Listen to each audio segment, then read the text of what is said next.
तो ये इलेक्ट्रोस्टैटिक्स का 6th चैप्टर है, 6th लेक्चर है और आज हम इसमें डिस्कस करेंगे electric dipole in an external uniform electric field. इसके पहले हम लोगों ने पढ़ लिया Coulomb's law, electric field intensity on the perpendicular bisector of line joining of two charges, electric field intensity on the axis of uniformly charged ring, electric dipole moment, electric field intensity on the axial line of N electric dipole, electric field intensity on the equatorial line of N electric dipole. ये सब आप लोग पढ़ा चुके हैं, हम बता चुके हैं। अगर आप लोगों ने इसे मिस किया है, नहीं देखा है इलेक्ट्रिक डाइपोल या इलेक्ट्रिक डाइपोल मोमेंट का लेक्चर, तो सबसे पहले वहां जाके देख लीजिए, तभी आपको ये टॉपिक समझ में आएगा। क्योंकि इलेक्ट्रिक डाइपोल अगर नहीं आएगा तो इलेक्ट्रिक डाइपोल का ही इसमें यूज है। तो हम बता देते हैं ऐसे छोटा में कि शॉर्टली बता देते हैं कि इलेक्ट्रिक डाइपोल जो होता है एक पेयर है दो चार्जों का, एक नेगेटिव एक पॉजिटिव, जिसका मैग्नीट्यूड सेम होता है बट नेचर क्या होता है अपोजिट। अगर ये 5 कूलम्ब का है तो ये भी 5 कूलम्ब का होगा, लेकिन ये अगर पॉजिटिव है तो ये क्या होगा, नेगेटिव होगा। दोनों जितने डिस्टेंस पे होते हैं उसे डाइपोल लेंथ कहते हैं। और डाइपोल मोमेंट हमें बताए थे कि दोनों आइदर ऑफ द चार्ज, यानी कि कोई भी चार्ज ले लो और कितना डिस्टेंस पे दोनों चार्ज है, डाइपोल लेंथ ले लो, उसका मल्टीप्लाई कर देते हैं तो इलेक्ट्रिक डाइपोल मोमेंट प्राप्त होता है, जो एक वेक्टर क्वांटिटी है जिसका डायरेक्शन नेगेटिव टू पॉजिटिव होता है। हमें आशा है कि आप लोग इसे पढ़े होंगे, समझे होंगे, अपने नोटबुक में उतारे होंगे। और मैंने जो एक्सियल पे इक्वेटोरियल पे जो बताया है वो आप लोग नोटबुक में बनाने की कोशिश किए होंगे, ताकि तभी आप लोग जो है एग्जाम में लिख पाओगे।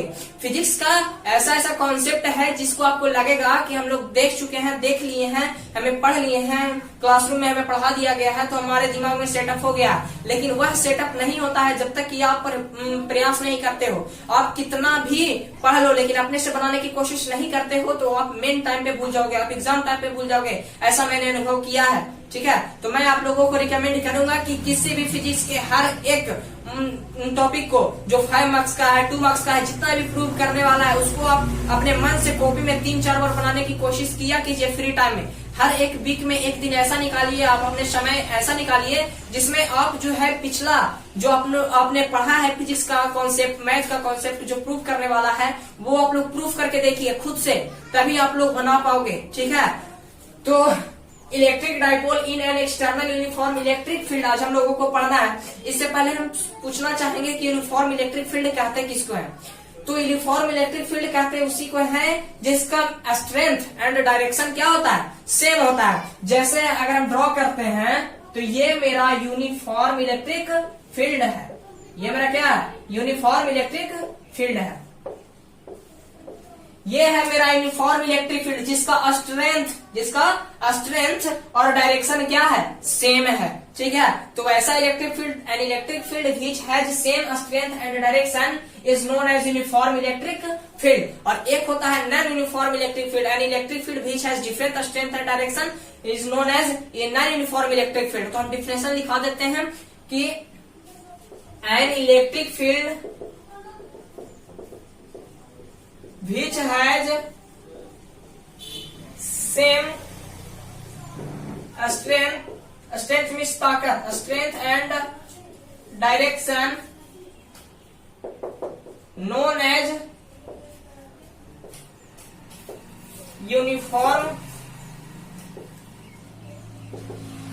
electric field and an electric field which has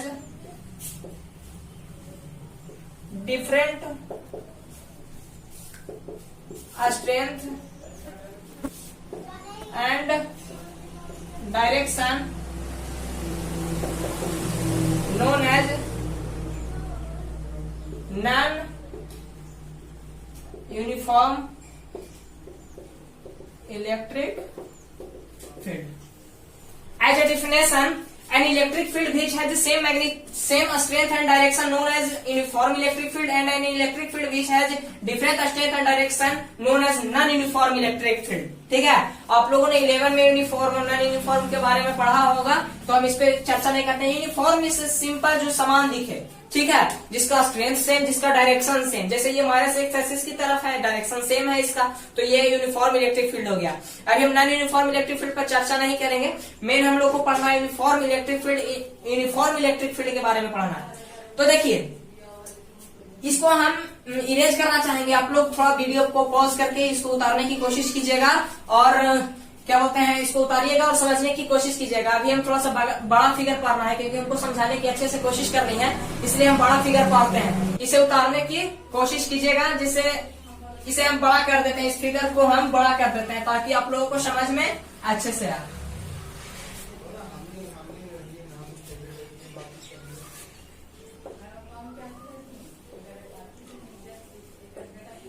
ये जो है मेरा इलेक्ट्रिक फील्ड है। ये मेरा क्या है? इलेक्ट्रिक फील्ड है। इलेक्ट्रिक फील्ड का डायरेक्शन है, जैसे कोई चार्ज अपने चारों ओर लगाता है तो हम मान लीजिए कि इस तरह का इलेक्ट्रिक फील्ड है, ठीक है। ये मेरा इलेक्ट्रिक फील्ड है जिसमें हम एक डाइपोल लिए हैं। क्या लिए हैं? डाइपोल लिए हैं। डाइपोल कैसे बनता है? एक माइनस क्यू और एक प्लस क्यू, एक माइनस क्यू और एक प्लस क्यू। एक इलेक्ट्रिक फील्ड में हम लोगों ने क्या लिया? डाइपोल लिया। तो लिखेंगे कंसीडर, माने हैं एन इलेक्ट्रिक डाइपोल इन एक्सटर्नल यूनिफॉर्म इलेक्ट्रिक फील्ड। जैसे जैसे हम फिगर में करेंगे वैसे वैसे हम लिखेंगे भी, ताकि ये भी क्वेश्चन आप लोग के लिए इंपॉर्टेंट है। कई बार बोर्ड एग्जाम में आ चुका है ये क्वेश्चन। इलेक्ट्रिक डाइपोल इन external uniform electric field, work done, ये सब आया है, तो आप लोग ध्यान से बनाने की कोशिश कीजिएगा। तो ये मेरा डाइपोल है जो इलेक्ट्रिक फील्ड से थीटा एंगल पे है। बीच कंस्टिट्यूट जो बनाता है कौन? Electric dipole constitute an angle theta with the electric field. देखिए यहाँ पे समझने की कोशिश कीजिएगा कि ये मैंने एक डाइपोल लिया है। डाइपोल के बीच की दूरी को हम लोग क्या लेती हैं? 2a लेते हैं डाइपोल लेंथ। ये मैंने माइनस क्यू और एक प्लस क्यू लिया है जो इलेक्ट्रिक फील्ड के साथ कितना एंगल बनाया है? थीटा बनाया। कितना एंगल बनाया है? थीटा बनाया। तो एक बात जो आप लोगों के लिए हर जगह इंपॉर्टेंट है और शॉर्टली वे में है कि पॉजिटिव चार्ज हमेशा इलेक्ट्रिक फील्ड के डायरेक्शन में जाता है और नेगेटिव चार्ज हमेशा इलेक्ट्रिक फील्ड के अपोजिट डायरेक्शन में जाता है। इसको आप लोग दिमाग में सेटअप कर लीजिएगा कि पॉजिटिव चार्ज होता है हमेशा इलेक्ट्रिक फील्ड के डायरेक्शन में मूव करता है। पॉजिटिव चार्ज हमेशा इलेक्ट्रिक फील्ड के डायरेक्शन में ही मूव करता है, जबकि नेगेटिव चार्ज होता है इलेक्ट्रिक फील्ड के अपोजिट डायरेक्शन में मूव करता है। ये आप लोग जो है इलेक्ट्रिक करंट में अगर ये समझ गए तो आप लोग इलेक्ट्रिक करंट का एक बहुत ही इंपॉर्टेंट रोल आप लोग समझ गए हो। वहां पे इलेक्ट्रिक फील्ड का डायरेक्शन हम लोग शो करते हैं, ड्रिफ्ट स्पीड, ड्रिफ्ट वेलोसिटी, ये सब जब हम लोग पढ़ते हैं तो उसमें हम लोग को डायरेक्शन की जरूरत पड़ता है।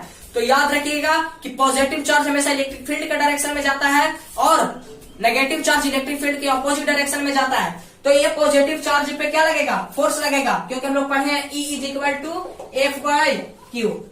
तो ये फोर्स लगेगा, एफ बराबर कितना हो जाएगा? E q. यह हो जाएगा एफ बराबर क्या हो जाएगा? E q. तो ये पॉजिटिव चार्ज की तरफ इलेक्ट्रिक फील्ड की तरफ फोर्स लगेगा ई क्यू। कोई दिक्कत? ये मेरा इलेक्ट्रिक फील्ड है, ये मेरा इलेक्ट्रिक फील्ड है और ये पॉजिटिव चार्ज पे इलेक्ट्रिक फील्ड की तरफ ये फोर्स लगा है जो कितना हो गया? ई बराबर एफ बाई क्यू पढ़े हैं, तो फोर्स बराबर ई क्यू। और इस नेगेटिव चार्ज, ये नेगेटिव चार्ज इलेक्ट्रिक फील्ड के अपोजिट डायरेक्शन में जाएगा, यानी इस पर फोर्स लगेगा किधर? उल्टा। एफ बराबर कितना हो जाएगा? E minus Q. ऐसे तो हम लोग शो करते हैं अभी चार्ज, चूंकि माइनस इसीलिए हम लोग ले लेते हैं, ऐसे लिखने की जरूरत नहीं है, सिर्फ नेगेटिव लिख देते हैं यहाँ पे कि ये जो फोर्स है वो कहा? इलेक्ट्रिक फील्ड के, ये जो फोर्स है वो इलेक्ट्रिक फील्ड के अपोजिट है। जैसे हम लोग बताए थे कि इलेक्ट्रिक फील्ड डाइपोल मोमेंट के अपोजिट है, तो हम लोग माइनस साइन लिए थे ना, ये माइनस आया नहीं है, ये शो कर रहा है कि फोर्स और इलेक्ट्रिक फील्ड दोनों एक दूसरे के अपोजिट डायरेक्शन में है। जैसे यहाँ पे फोर्स और इलेक्ट्रिक फील्ड दोनों एक ही डायरेक्शन में है, इलेक्ट्रिक फील्ड भी इधर और फोर्स भी इधर ही लग रहा है, जबकि इलेक्ट्रिक फील्ड है इधर लेकिन फोर्स नेगेटिव चार्ज की वजह से किधर लग रहा? इधर लग रहा है, क्योंकि बताया है पॉजिटिव चार्ज हमेशा इलेक्ट्रिक फील्ड के डायरेक्शन में ही मूव करता है। तो देखिए ये जो फोर्स है और ये जो फोर्स है, नेट फोर्स अगर हम निकालें, नेट फोर्स डाइपोल मोमेंट पर जो नेट फोर्स लगेगा वो कितना लगेगा? ये वाला फोर्स और ये वाला फोर्स जुटेगा, यानी कि E Q plus minus E Q. ये माइनस ई क्यू था तो नेट फोर्स कितना हो जाएगा? ई क्यू से E Q cancel, net force कितना हो जाएगा? 0। तो याद रखिएगा कि जब कोई इलेक्ट्रिक फील्ड में हम लोग डाइपोल को रख देते हैं तो उस पर नेट फोर्स कितना लगता है, मेरा 0 लगता है। हम लिखे भी हैं, यहाँ पे समझने की कोशिश कीजिए, फिर हम आगे बताते हैं। Consider an electric dipole an uniform external uniform electric field, कि हम लोगों ने एक डाइपोल को एक्सटर्नल यूनिफॉर्म इलेक्ट्रिक फील्ड में रखा है, ठीक है, जो which constitute an angle theta with the electric field, जो इलेक्ट्रिक फील्ड के साथ, इलेक्ट्रिक फील्ड इधर है इलेक्ट्रिक फील्ड के साथ कितना एंगल बना रहा है, थीटा बना रहा है, ठीक है। तो ये पॉजिटिव चार्ज की वजह से कितना फोर्स लगेगा, इधर फोर्स लगेगा, इलेक्ट्रिक फील्ड के डायरेक्शन में लगेगा फोर्स, और ये नेगेटिव चार्ज की वजह से इलेक्ट्रिक फोर्स किधर लगेगा, इधर लगेगा, ठीक है। तो नेट फोर्स कितना हो जाएगा, मेरा 0 हो जाएगा, ठीक है। तो इसके बाद हम आगे बताते हैं, आप लोग इसको क्या कीजिएगा, अपने नोटबुक में उतारिएगा, इसके बाद हम आगे बताते हैं। तो यहाँ लिखे हैं charge minus Q and plus Q experiences and equal and opposite charges. ये जो नेगेटिव चार्ज है उस पर कितना फोर्स लग रहा है, F बराबर माइनस ऑफ ई क्यू, और ये जो चार्ज है उस पर कितना फोर्स लग रहा है, F बराबर कितना हो रहा है, ई क्यू, ठीक है। यहाँ पे फोर्स और इलेक्ट्रिक फील्ड दोनों एक ही डायरेक्शन में, यहाँ पे फोर्स और इलेक्ट्रिक फील्ड दोनों एक दूसरे के अपोजिट डायरेक्शन में है। तो ये प्लस की और माइनस की दोनों फोर्स फील करते हैं इलेक्ट्रिक फील्ड में। ये डाइपोल वाला जो चार्ज है वो फोर्स अनुभव करते हैं, लेकिन एक का जो डायरेक्शन है वो अलग, और एक का डायरेक्शन क्या है, अलग है, इसलिए नेट फोर्स कितना हो जाता है, 0 हो जाता है, ठीक है। नेट फोर्स कितना, 0। कोई भी पूछे कि अगर कोई यूनिफॉर्म इलेक्ट्रिक फील्ड में, अगर हमने इलेक्ट्रिक डाइपोल रख दिया तो नेट फोर्स कितना, 0, ठीक है। तो अगर हम टॉर्क निकालते हैं, टॉर्क निकालते हैं तो होता है magnitude of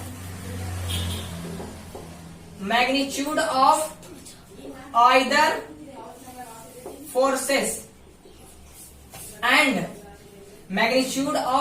forces and perpendicular distance between